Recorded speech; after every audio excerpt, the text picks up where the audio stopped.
Hey, what's going on, everybody? Another episode of Catch Not Fish.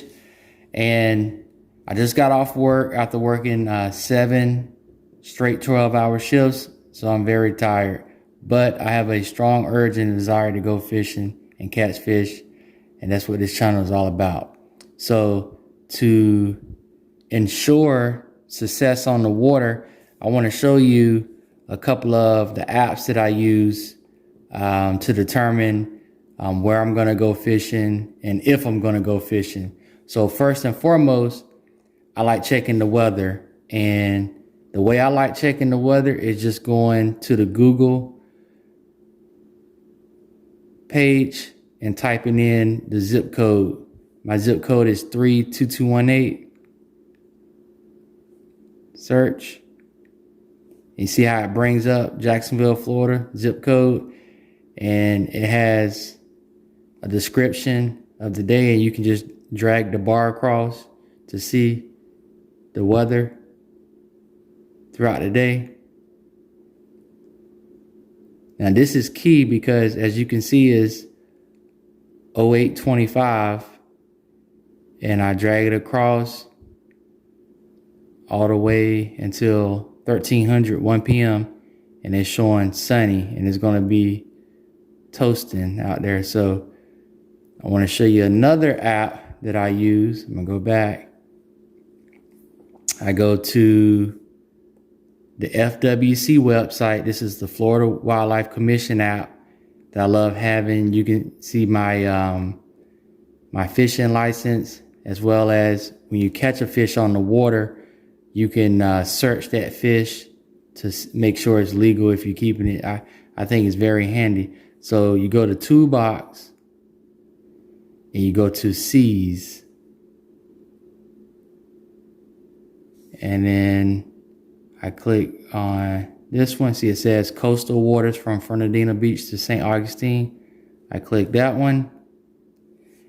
And for example, when the winds are blowing pretty good, 15 to 20 knots, for example, there'll be a small craft advisory. So I know I'm definitely not going out on the big, large rivers or to the sound or to the jetties.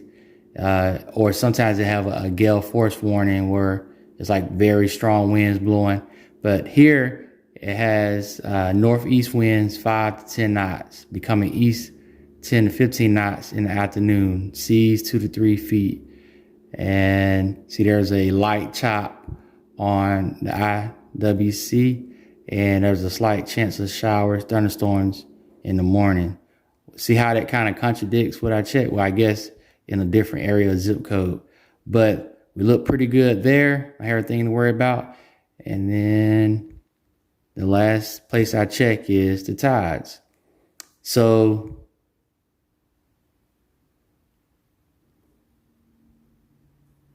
the app I like using is called eTides. And I like it because it brings up the marker buoys based on your location. And for example, where I'm thinking about trying, you can see now it says 0828 now, and you see the arrow going up. So the tide is coming in 0.62, and it's going to be high tide at its highest point at 12:56.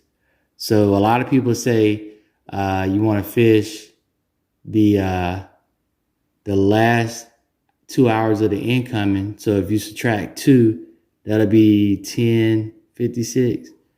And then some people like fishing the first 2 hours of the outgoing. So if it's outgoing or ingoing, it's the opposite. Last 2 hours when the fishing should be best. So based on this, the high tide is at 12:56, and the tide is coming in the last 2 hours of the incoming tide. So it should be around 10:56, about between 10 and 11 o'clock. So like I said, I just got off work this morning. I got home, got situated, got the boat hooked up. I just wanted to show you things that I look at to ensure success.